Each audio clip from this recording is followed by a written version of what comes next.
Bollywood, Tollywood কিংবা ঢালিউড এই তিনটি মাধ্যম মাতিয়ে অভিনয়ের দ্যুতি ছড়িয়ে প্রশংসা কুড়িয়েছেন বেশ। পর্দায় ভিন্ন ভিন্ন চরিত্রে নিজেকে ফুটিয়ে তোলেন এই নায়িকা। সাবলীল অঙ্গভঙ্গি আর অভিনয় দক্ষতা বরাবরই দর্শকদের হৃদয় ছুঁয়ে যায়। কাজের পাশাপাশি ওই অভিনেত্রীর খবর পেতে মুখিয়ে থাকেন অনেক দর্শক। কবে বিয়ে করছেন, কেন একা থাকছেন, এসব জানায় খুব শখ এপার কিংবা ওপার বাংলার মানুষের মধ্যে। তবে বরাবরই তিনি মুখে কুলু পেটেছেন।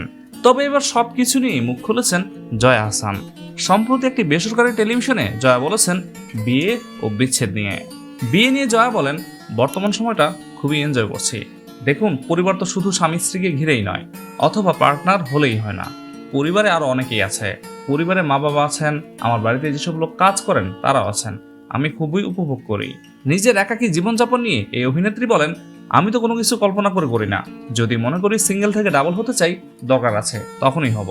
তবে এই মুহূর্তে আমার কোনো পরিকল্পনা নেই, কারণ আমি খুবই ভালো আছি, শান্তিতে আছি চারিদিকে। তাই আমার আপাতত কোনো পরিকল্পনা নেই। এইদিকে প্রথমবারের মতো ওয়েব সিরিজে কাজ করতে যাচ্ছেন জয়া আহসান, আর যেটি নির্মাণ করবেন মহানগর খ্যাত নির্মাতা আশফাক নিপুণ।